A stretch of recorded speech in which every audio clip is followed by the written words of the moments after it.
임대보증금 보증보험 가입 의무화, 임대인 75%, 임차인 25% 부담.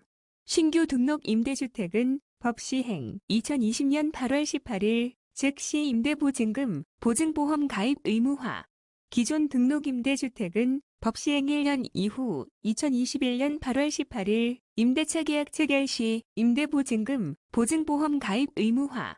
보증보험료 부담 비율은 임대인 75%, 임차인 25%.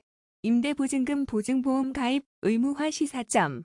임차인을 위하여 임대보증금을 안전하게 지켜주는 임대보증금 보증보험은 정말 최상의 정책이 아닐 수 없습니다.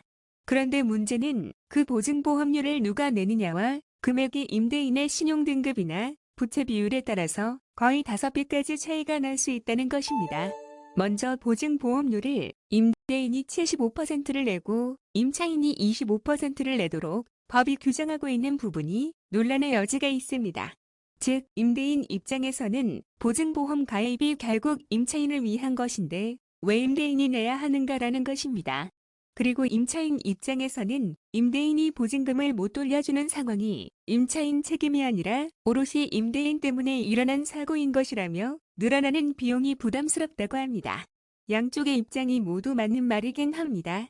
그러나 누가 맞는지 안 맞는지의 문제라기보다는 왜 임대보증금, 보증보험 가입 의무화가 되었는지 근본적인 문제부터 따져봐야 합니다. 해답은 당연히 임대인이 임대보증금을 돌려주지 못하는 사고를 대비하자는 것입니다. 그런데 그 사고가 얼마나 자주 일어날까요? 보험가입에서 보험료를 산출하는 것은 고도의 테크닉을 요구하여 보험계리사가 전문적으로 하도록 되어 있을 정도로 중요하고 어려운 부분입니다.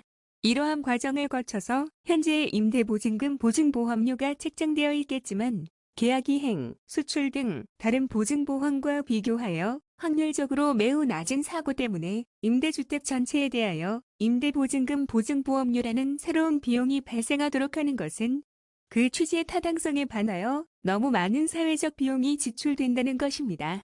저도 개인적으로 매우 궁금한 것은 과연 보증보험사에서 임대인이 임대보증금을 돌려주지 못할 확률을 어느 정도로 책정했는지입니다. 자, 이제 두 번째로 임대인의 신용등급이나 부채 비율에 따라 무려 5배까지 보험료가 차이가 난다는 문제입니다. 이 문제는 너무 복잡한 사회적 이슈들이 복합적으로 내재되어 있는 것 같습니다. 즉, 임차인은 임대인의 신용등급까지 챙겨야 하는 상황이 된 것이며 그것 때문에 임차인이 내야 할 보증보험료도 달라지니 이런 황당한 일을 나도 겪는구나 할 겁니다. 그리고 임대인의 부채 비율도 마찬가지입니다. 결국 임대인의 개인 신용 상태가 고스란히 임차인에게 공개될 수밖에 없게 됩니다. 물론 비공개로 하고 보증보험료만 알려줘도 되긴 합니다만 임차인은 임대인의 신용등급과 부채 비율에 따라 다른 보증보험료 금액은 알게 되므로 자동으로 임대인의 신용정보를 알게 되는 것입니다.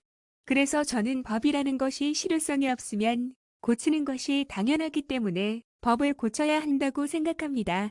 위에서 살펴보았듯이 임대보증금 보증보험료가 5배나 차이가 나는 것은 임대인의 신용 상태가 안 좋기 때문이며 그만큼 사고 확률도 높다는 반증입니다.